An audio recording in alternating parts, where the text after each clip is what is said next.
All right. Welcome. My name is Vinay Patel. I'm the director of Asia Pacific Island Cultural Center. We are one of 7 San Francisco cultural centers supported by the San Francisco Arts Commission and San Francisco Grants for the Arts. We want to welcome you to API Cultural Center's first ever live stream event called Windows, Glimpses of Our Storied Past with Jenny Lin and accompanied with musician Francis Wong. We are gathered here live from San Francisco's Chinatown's 945 Art Space. And we acknowledge that we are on the territory of the Ohlone people who have stewarded this land for generations. Though we are facing a difficult time during this pandemic, we stand in solidarity with all of our brothers and sisters affected by hate and violence. We stand with our Asian American and African American families. We are against all hate, and through art, love, and justice, we will promote healing.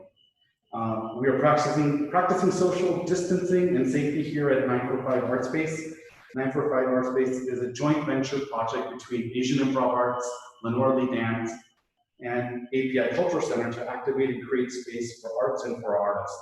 We are thankful for our supporters and sponsors, especially Chinatown Community Development Center, who has helped us get into 945 Art Space, along with the San Francisco Arts Commission, the Japanese Community and Cultural Center in Northern California, who have also partnered on this project, the San Francisco Grants for the Arts, and the California Arts Council, whose Artist and Community Grant helped start this project with Jenny Lin.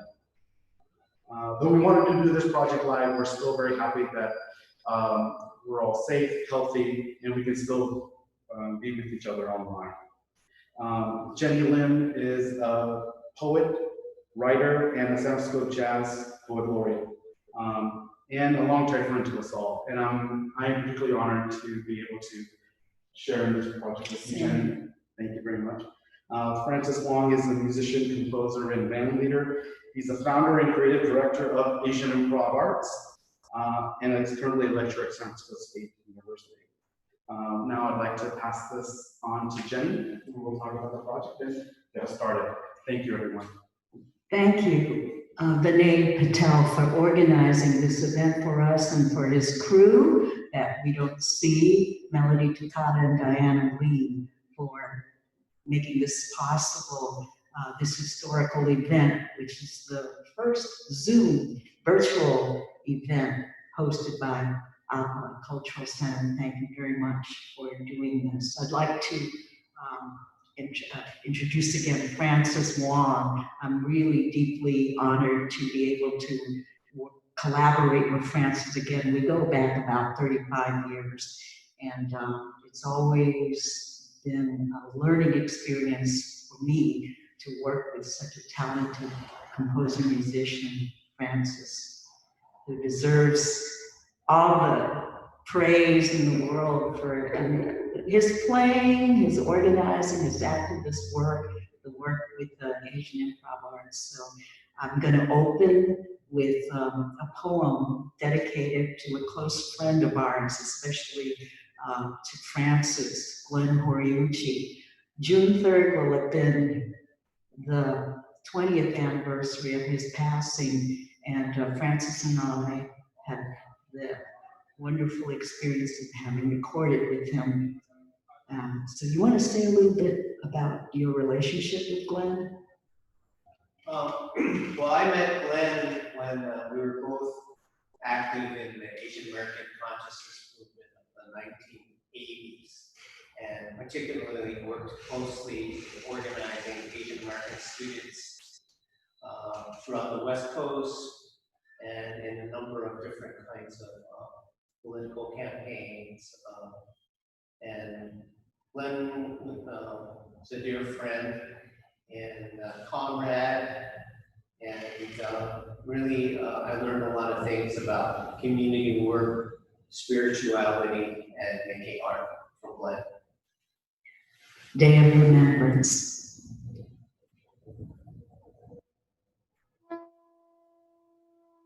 The shamisen strings go silent. They await the touch of your fingers. But you don't care because music is everywhere. On your skin, and your breath, your hair, even in the rims of your glasses.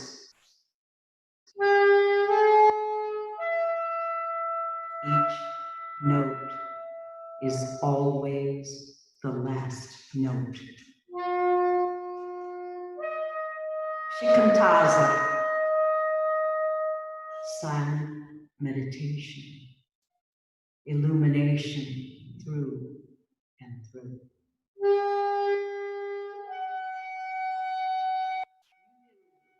That material desire exhausts itself.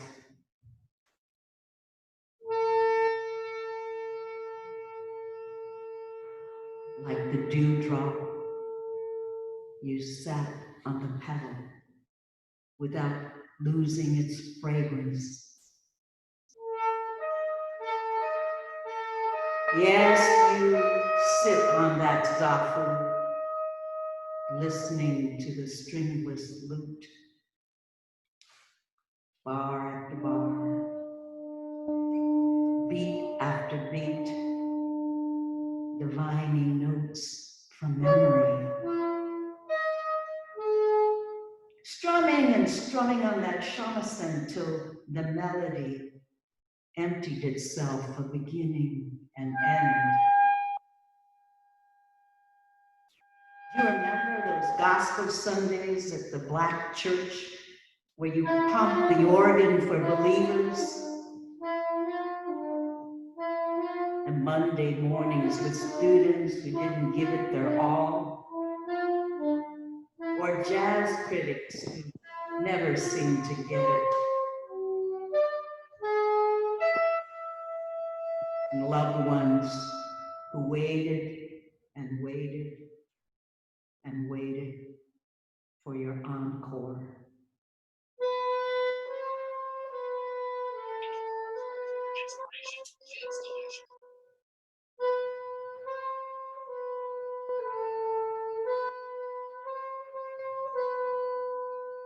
Till the silence was drained of zamai, absorption, past, present, future, sound, insult, breath.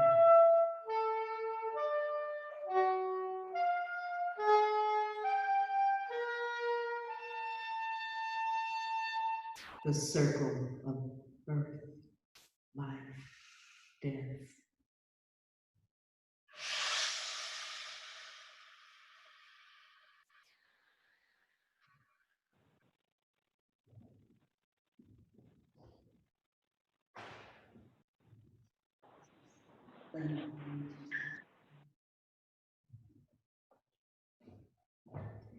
This one is called End of an Era. I grew up in San Francisco, North Beach, Chinatown in the 50s. End of an era, there were seven of us under the same roof.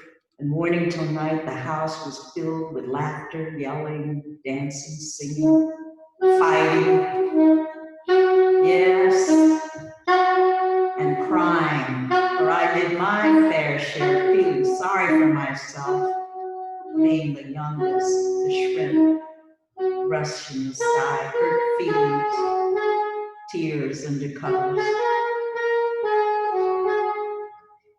In some dark cranny, I found a little book. They were government issued ration coupons.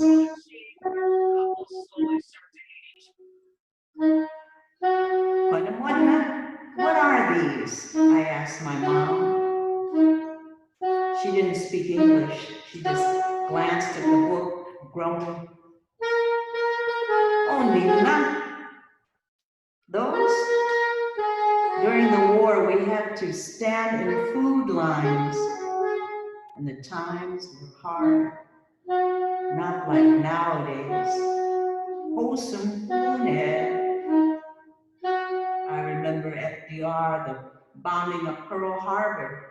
You have no idea. There's just 5 out of 7 left now, all living under separate roofs, towns. And morning till night, there's mostly silence, seldom tears. I surf the channels in my flat screen. Grim news, layoffs, bankruptcies, food lines, pandemic, unemployment, foreclosures.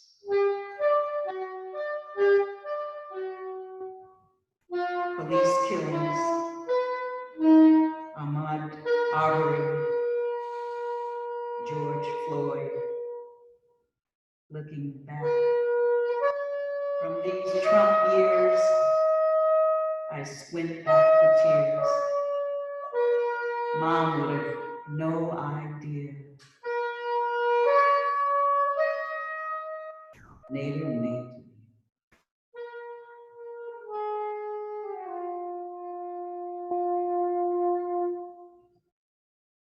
Thank you, Francis. Are you all able to hear us? Good. This event was supposed to have been kind of a launch for an anthology of senior writing from my senior writing class at the Japanese Cultural Center in Japantown, JCCNC. And the first anthology did was called From Both Shores. And these women were supposed to have been here along with one token gentleman, Leon's son. But due to the shelter in place, we thought it best to postpone that to a later date and then continue maybe reading some of their memoir pieces today and share them with you. The ages of the class range from 60s, mid-60s on to 93. And been with them for almost 10 years now, I'm thinking. We're like a family. And we're gonna start with one of the younger writers, Leon's son. Can you imagine me calling you the young writer? Leon's son, and his a short excerpt from his wonderful work about his memoir, family memoir, Last Train from Shanghai, which I thought would be great for Francis to read because his family's from Shanghai and probably resonates with a lot of your experiences. So Francis is going to do us the honor of reading from Leon's son's piece. Thank you, Jenny. Do you need the mic? No, I can't. Do I? I don't think so, right? I think you're okay. So, I want to shout out to Leon. You know, Leon's been a dear friend for probably about 40 years. And so I will try to do this justice on it. And like Jenny said, but my parents actually lived in Shanghai on the eve of liberation and left China in probably, January of 1949. So, on the train out of Shanghai, Leon's son. On the day of departure, we said goodbye to Joma and Three Precious, who saw us to the door. Joma was strong and brave. She became teary but did not cry. Three Precious sobbed into her sleeve and in between sniffles said, "What's going to become of me?" As for Joma, Three Precious, and even my father and our old home, I was way too excited about going on this adventure to pay too much attention to all that. Of course, I had no idea of how much loss leaving Shanghai would come to me for the rest of my life. As we made our way downstairs, I was beside myself with anticipation. I love trains even more than cars. Now this was a dream come true. to be riding on a train to Hong Kong and sleeping on it overnight for 2 days and 2 nights. It was too good to be true. Let the adults say their long goodbyes. I was ready to go. The train left the city fairly quickly. People always talked about the country and the country folk. Now I got to see it all for myself for the first time in my life. Shortly after leaving Shanghai, I saw bombed out houses by the wayside, some without a roof, some with only a few of their brick walls standing. They must have been destroyed by the Japanese during the war. I saw them do that in a movie. They were so cruel and brutal, but in the end, they were always defeated by the heroic Chinese guerrillas. As the train sped on, the splashes of green streaking by the window made me think of my father. He would have loved to have painted this scene. I knew that he would use a palette knife for this picture, spreading the paint in swift, confident strokes, each capturing the blur of the land, just as how I was seeing it now. I heard the wheels rolling and chattering below. In the dark, I visualized blurred cross ties underneath the train as we sped over them. I wondered how many times we had to pass before we reached our destination. It was a little scary plunging into the darkness. For the first time since leaving our home, I felt a little anxious about just what we were getting into. I didn't know then that this feeling of undefined anxiety would dog me for the rest of my life. But soon, the monotony of the noise and the rocking motion of the train lulled me to sleep. And if you want to hear more of this story, stay tuned. We will hopefully come out with the anthology sometime later on this year. The next piece is a memoir written by Harumi Sarada. She's a real pioneer, and this story is about her family as they entered Payula Assembly Center. On May 15, 1942, we entered Payula Assembly Center at the Payula Fairgrounds while a permanent camp was being built in the desert of Idaho.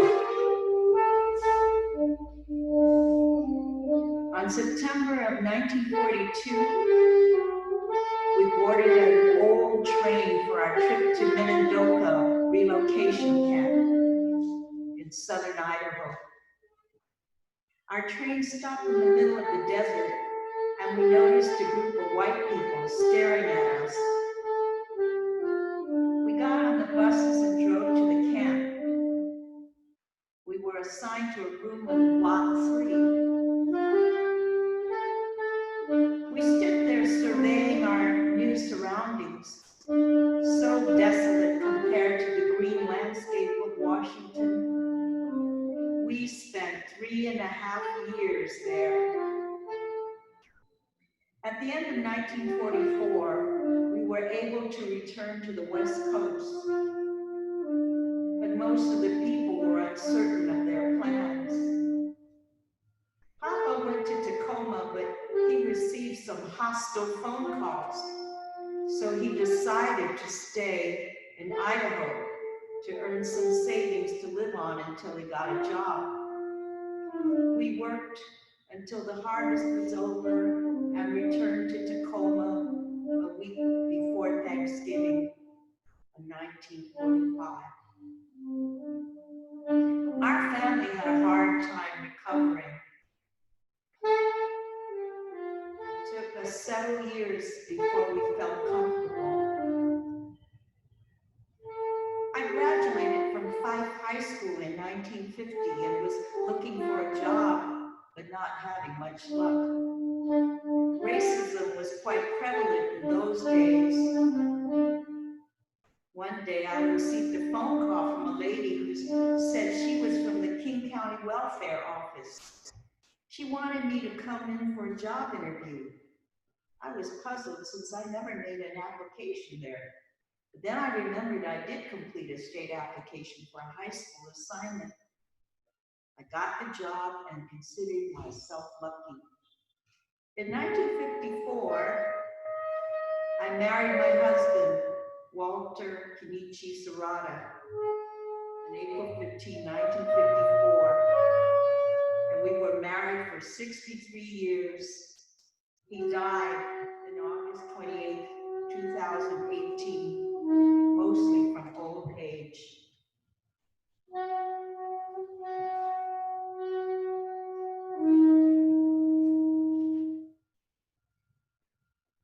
Toward the end of the 1950s and beginning of the 60s was the civil rights period.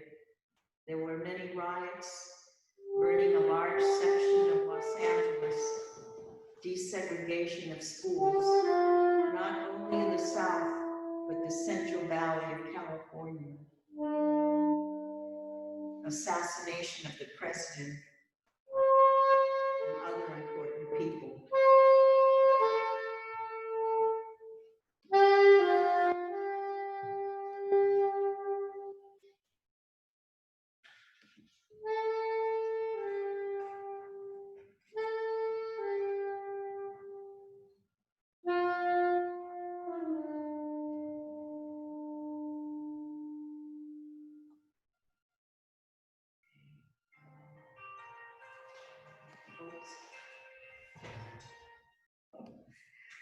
Member of the class calling me. Go, you need to go on Zoom, not on my cell phone. Okay, you want to play a little? Yeah, a little interlude.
You don't know what love is.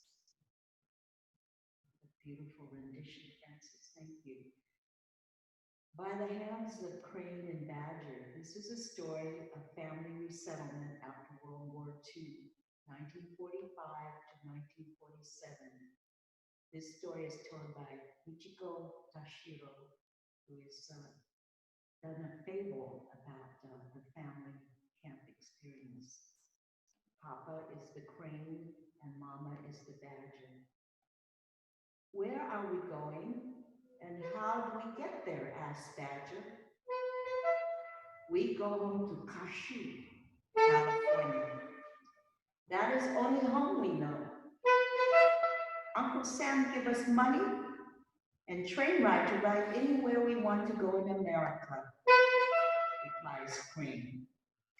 He shows Badger $175.07 train tickets, then stuck them into his pants pocket. Hurried packing of must-have and want-to-take items begins with Badger's Buddhist altarpiece alongside Crane's go-board and stones. The children slip in their treasured clarinet, majorette baton, the Canadian Mountie children book, a pair of huaraches, Mexican sandals, Bing Crosby fan club card, and Bucci, the baby's teddy bear. They bundle up the kids, bid goodbye to friends still in camp, and exit. Through the front gate this time, and not through the barbed wire fence. So they're finished with the relocation of incarceration. This is ironically a story by Florence Debashi, who is actually our most senior writer, and it's Quarantine. Font small. As the doctor prepared to leave after examining my 8-year-old brother and 4-year-old sister, he said to my parents, "I'm sorry to say the house will have to be quarantined because your boy and little girl have scarlet fever. It's contagious. Your older daughter should stay away from them. Even if she has no contact with them, she'll have to stay home from school for a month." This was in February 1938, when I was 10 and in 5th grade at Chula Vista Union Grammar School. We lived at the intersection of Church and E Streets. Before leaving, the doctor nailed a white poster to the front of the house. In large black lettering, it declared, "Quarantine." "Quarantine? What's that?" I asked after the doctor was gone. My father replied, "Johnny and Ruthie are very sick. The doctor doesn't want anybody else to catch the scarlet fever. So nobody is to come to our home and we have to stay inside." "What about getting groceries?" my mother asked. Papa replied, "I will go to the store. You have to take care of Johnny and Ruthie. So Hisako and I will try to avoid you and them." After a few days of confinement, I got bored. I wasn't allowed to roller skate a few blocks from the library like I usually did to borrow books for entertainment. Some lessons were sent to me from school, but not enough to keep me occupied. We had no radio, television wasn't available yet, and if we had it, we couldn't have afforded it. "There are lots of good books in my study," said my father. "You can sit there and read whatever you want." So I spent many happy hours reading while sitting on the floor in front of his bookcase or in this extra chair. The books that impressed me the most were two by Lincoln Stevens, his autobiography, and The Shame of the Cities, somewhat jaundiced introductions from me to civics and political science. Until then, I had thought that government officials were good people, forthright and honest. These books made me question the motives and actions of politicians in general.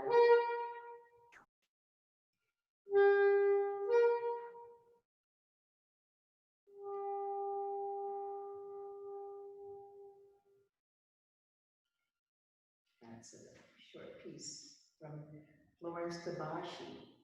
And then I'm going to, the last excerpt I'm going to be reading is from Brenda Chin, When Men Do the Mothering. Like me, Brenda grew up in San Francisco, Chinatown. She was more in Chinatown Central, where I was in the outskirts of Chinatown in North Beach. So we have a lot of similar haunts and foods. When Men Do the Mothering, Brenda Chin. In my lifetime, I have observed and experienced instances when men do the mothering. I grew up without a grandmother. Both of them died before I was born. My father's mother in China, and my mother's mother before she was 50 years old in San Francisco. Akung was before his time. He didn't shy away from showing his feminine side. He could sew, he could clean, but mostly he could cook. He made his own trousers and treadle-powered sewing machine. Later in his life, his main job was as a caretaker of the Hip E Kong Bung Saw, a place where Chinese men sometimes came together for meetings, ancestral worship, and always a meal. Akung swept and mopped the floors. He dusted the high-backed oak chairs before the gatherings and arranged the altar with oranges and fragrant spiral incense coils. Meals were prepared for the men who came to relax in the third floor Bung Saw space on Wentworth Street below Grant Avenue. The stairway was narrow and steep. Inside, there was a hall lined with chairs along the wall, as well as two tall windows looking out across the alley. A small kitchen and back was lit by one dim suspended light bulb. On a shelf over the stove, there was an array of teacups, soup spoons, and tiny ceramic bowls for condiments. I don't know what Gung prepared for the men, but I do remember what he cooked for my immediate family. He steamed ground pork with water chestnuts. He braised beef with star anise. He stirred fried tofu with char siu, barbecue pork. My mother's favorite was steamed sliced chicken with tonggu and lily bugs. To this day, any of these dishes brings his memory back to us. With each of Brenda's stories comes an illustration of the food and a recipe. So those recipes are precious because they're passed down from generation to generation. And let's see. Okay, I'm gonna do one more piece of mine, and then I think we can open it to chat with the folks out there in Zoom country. Okay. Oops. This is America and the day of coronavirus.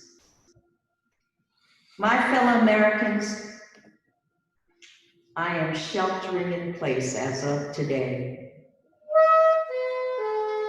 It's a simple revolution to resist the terrifying prospect of being a canary in a coal mine of your virus. You can scream or shout, wave your medical degrees, your PhDs, your citizenship papers in their faces, but nobody will come to rescue you from the shape-shifting law of xenophobia. Not Jesus, nor Krishna, nor Buddha, nor Mohammed. Money's the grand wizard and greed, the trickster, the three-piece suit, happy to make you his slave. No matter how much gold he has, he will double the size he needs. You may think it's a little too late to avenge Indian killers who wiped out the Osage for a shiny rainbow of petroleum on a rippling creek. Now I will soon scalp the plastic head of the snake to avenge the Sioux at Standing Rock for reasons too numerous to count, in the battle of Little Bighorn to Wounded Knee. I'm standing in the shadow of the moon. No refuge as the earth slips further and further into the abyss. 150 years and 8 generations of yellows migrating the lonely highway of opportunity on this God-forsaken mountain to carve their identity on the face of a white ghost, thinking to trade poverty for hope, to wind up in death and deportation for crossing the ocean in search of the elixir to unlock their dreams. They jumped ship, dug the Central Pacific, dredged swamplands and scoured toilets, but no amount of incense could ward off the devil of despair. No amount of ritual could ease the memory of a Chinaman's bones tossed into a frigate shipped back home like a sack of dried fish. Oh, I am counting the years we've racked up in silent servitude to your random acts of exclusion. I'm counting the miles on my mileage plus to begin my journey back to the chrysalis of childhood.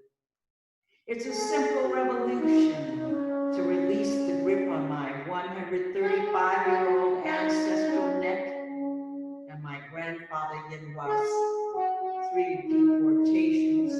My vanished grandmother was left behind in China, and my father's bartered childhood.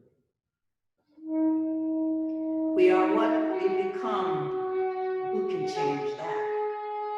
The past and the future are bequeathed to us in the flesh and blood of our young. Time is the train our fathers built, and the train that left them behind. No one shipped the bones or ashes with the 50 or so Chinamen massacred at Rock Springs back to China. Their ghosts are still mining the hills. You can see them on a cold winter night with pickaxes frozen in their blistered hands. No one told them there was no such thing as death. They taught us to fear our shadows. Don't trust anyone. Not knowing that all journeys continue without beginning or end. They taught us how to survive, knowing that each moment we experience is eternal. They showed us how to fly, knowing that the center of gravity is within us, no matter where we fall. They taught us to wait, to listen, and to know when our hour has arrived. I'm sheltering in place for the long haul. It's a simple revolution to resist the terror of defeat for our children. If the canary doesn't sing, know it is you who is lost.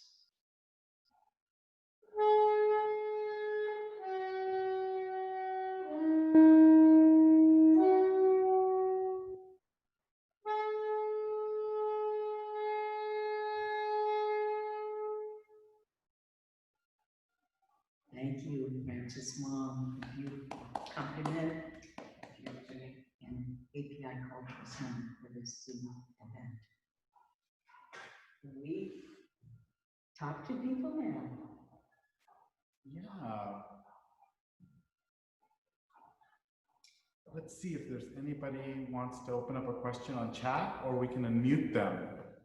Oh, yeah, let's open up chat and have people chime in with either questions or thoughts they want to share. And those whose work was excerpted, maybe you want to put it in context, since it was, just a snippet of what you wrote. Yeah, and anyone can click on the chat button and then type in a question there, and they can read it out to Jenny and or Francis. Yeah. So hit the chat button.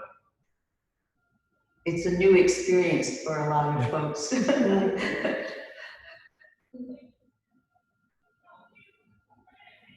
And the chat button should be on, if you hover above the video, it should be below the video. There should be a chat bubble, Yeah. usually, that says chat. Oh, and then to the right, you can, if you don't want to chat, you can type in your question or comments. Jenny, how long have you been doing this program over at the Japanese Community Center? The participants have been there long, even before I got there. It started, like over, like almost 15 years or so, 20 years maybe. But they started with, let's see, there was the dancer, Judy, Kajiwara. She was one of the early ones, teachers.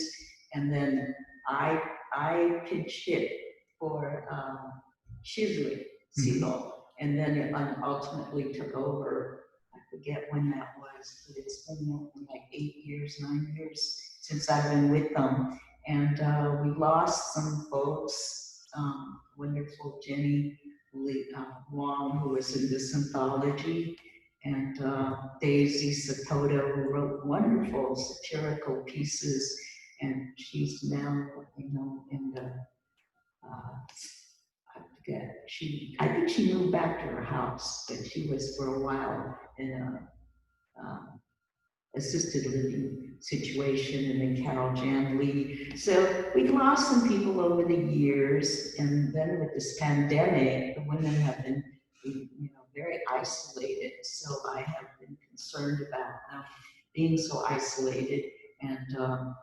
so we're hoping that maybe we can start convening again, maybe in July possibly, or the alternative is to have a Zoom class, but not all the participants are on board with that right now. They're not set up technically to handle the Zoom. So we're going to try to find ways. But we will continue to work and put this anthology to work together, because I think this is very important. They have memories and memoirs of an era that is fading fast.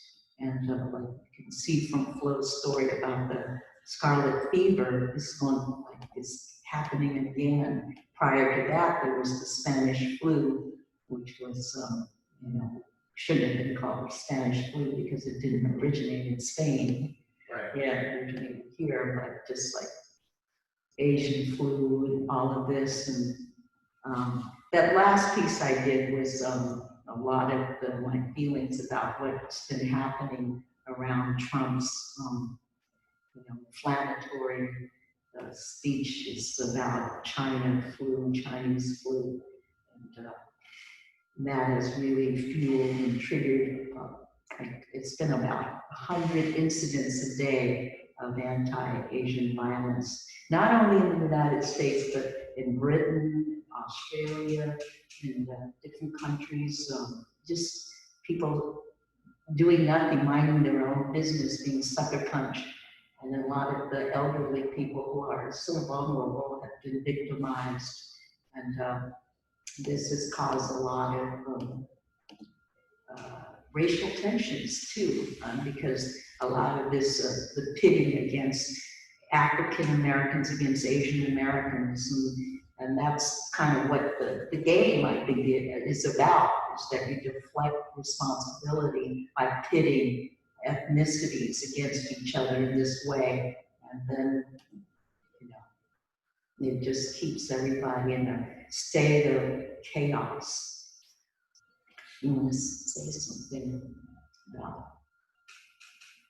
Well, I mean, I think that's why it's so important for us to stay out here and put our work and our stories out in public, because I think, I know, I teach at San Francisco State, and a lot of, when everything started, was like we teach about the Chinese Exclusion Act, and this was definitely echoes of that period.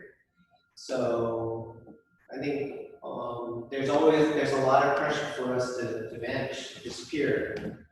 And I think what we're doing by doing this kind of program is to continue to promote solidarity among our people and promote a sense that we're human and we can connect and we have concerns that are important. Yeah, you know, Trump has just now banned all Chinese students, giving them visas if they're going into the sciences. So there's that exclusion now that we're all being treated as aliens, even though, you know, we've been here several generations or more. So we have to experience this cycle of Chinese exclusion all over again.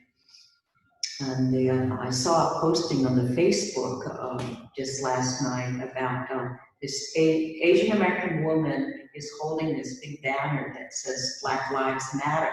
And it was on a posting from an Asian, and there was this whole string of insults about, you know, what she was doing, just like casting aspersions on what her motives could be to, you know, be putting the banner up, you know, and solidarity with African Americans. And so I had this long thing, comment I put in and said, you know, there's been a long history of collaboration between Asia and Africa going back even to the 1955 Bandung Conference, when all the Asian countries joined forces with the African countries and met in Bandung in Indonesia to share economic, you know, interactions together and to fight and resist colonialism and imperialism together.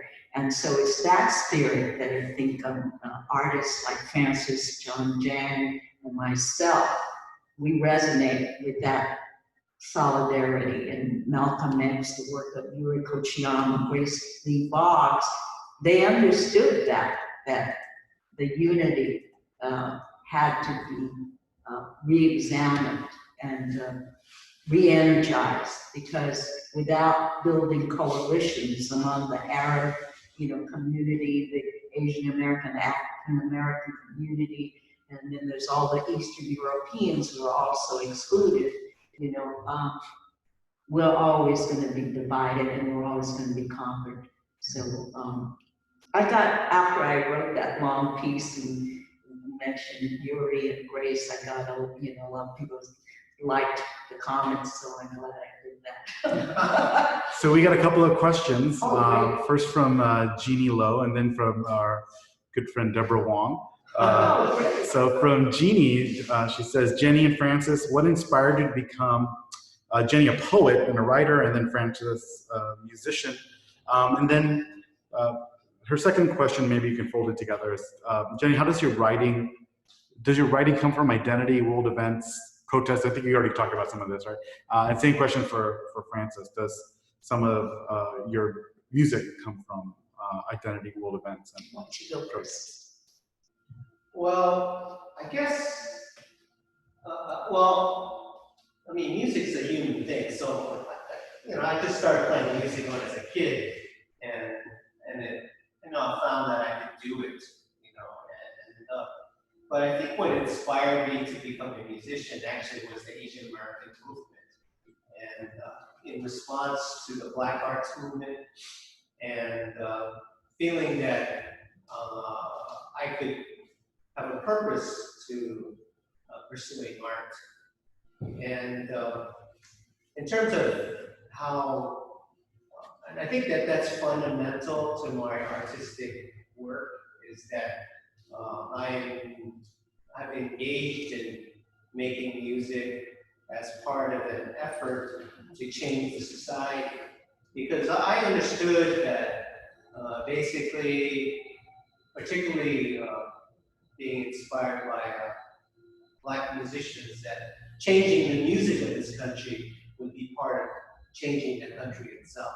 So I believe that's what I continue to believe and continue to practice.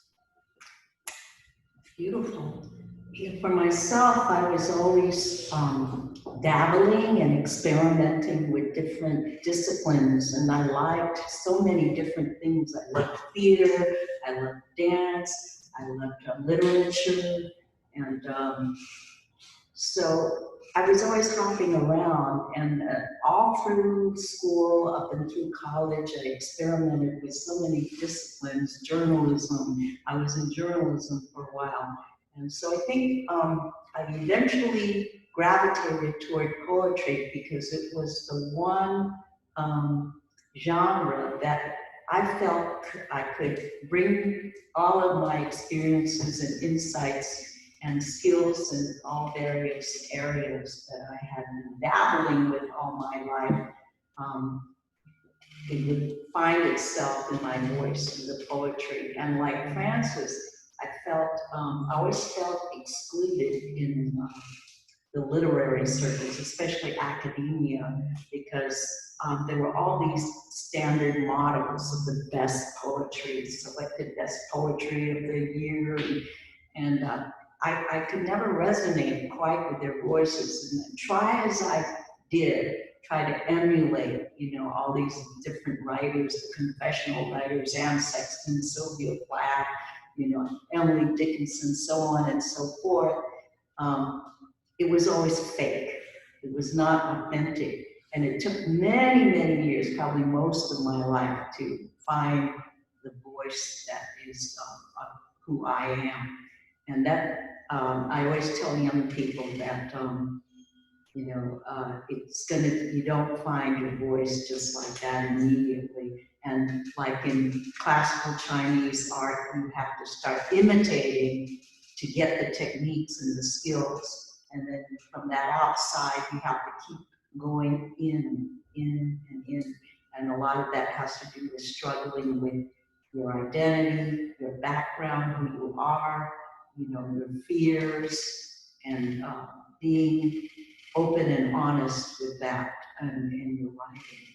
And so there's like no two leaves alike, there should be no two poets alike, no two musicians alike. And that's really the challenge of being an artist, is to find your own path and your own voice. So it took me a long, long time to actually, embody myself as a poet.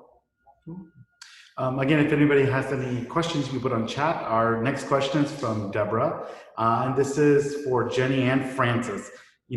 Tell us, she asks, tell us about what you think about, actual spaces, sites, places where you perform. How does it feel to be reading or performing in Chinatown at 945 Art Space versus reading in a more maybe generic space?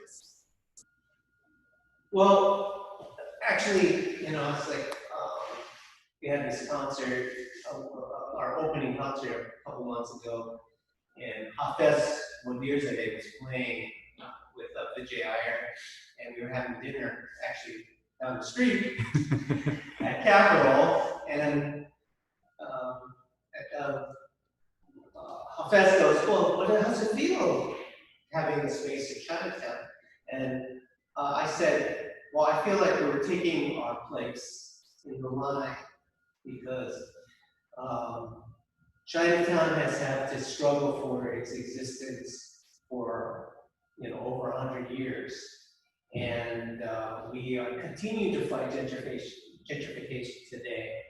And to perform our work here, to tell the story of our community in our art, in the space here, means that we're taking our place in the defense and in the resistance to exclusion that so many before us have taken that stand. So it's in some ways I just see it as another way to maintain our history and our place in American history and our place in the American community. And I applaud, your courage in doing that and mentoring so many artists along the way, like Lenore Lee, Melody Takata, and a whole bunch of musicians, Carla Evangelista, and then carrying on and passing that torch on to folks like Vinay Patel. I remember years and years ago when we were having so much difficulty breaking into the San Francisco Bay Area art world. I mean, there were just, it went on and we were not even marginalized. We were basically kind of, eliminated. And eventually things started to change, but it took a long time. And I was telling Francis, I said, you ought to, leave the country. I told him, I said, you should go to Asia. I said, I went to Bali and I found myself. I felt at home. And Francis, you just stood your ground and you said, no, this is my country. I'm going to stay here. I'm going to fight for, what is mine. I said, wow, good luck, and you did it. It took all these years. And you didn't move. We shall not be moved. Well, I think that's one of the untold stories is that here in Chinatown, the society hasn't wanted us here for such a long time, and yet we persevere, and I think that the fact is that we need each other here in this community, and our solidarity does make us survive. Just like what's happening in the middle of this coronavirus, we're feeding people here. We are trying to make sure that we maintain social distance in the community, which is one of the densest population centers in the country, and yet somehow we're figuring out a way to battle the virus, and I think that the community has done quite well in the middle of this crisis. It's like every person is wearing a mask, and the rates of infections in Chinatown is much lower than anywhere else in the city. We got another question. It's from board member of APIC, Jerry Walkie. He says, hi, Jenny and Francis. I'm watching with my son, Sebastian. I know you've worked together for years now. How do you continue to push yourselves as artists, especially working collaboratively? In other words, how do you keep your relationship fresh? Oh. Make sure we have lunch or something like that every week. So I mean, it's like we have rituals, and we have rituals of both in terms of rituals of connection, but rituals of passage. In some ways, we're in a passage right now in the middle of this crisis, and it's very significant to haven't seen each other much, and now we can do this. So yeah, and as soon as I hear Francis play or John Jang play, it's like I'm home again. And it's like we may not have seen each other physically for 6 months, and we can't have lunch now because of the stay-at-home order. But to keep it fresh, I think we have to keep what we do as human beings fresh. We have to keep changing.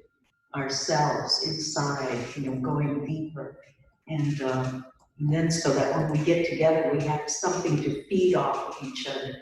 We don't stay the same, but we keep changing individually and at the same time together. And I think that's how we keep it going. But the values have not changed. Our values have always been, the community, social change, and justice, peace and justice.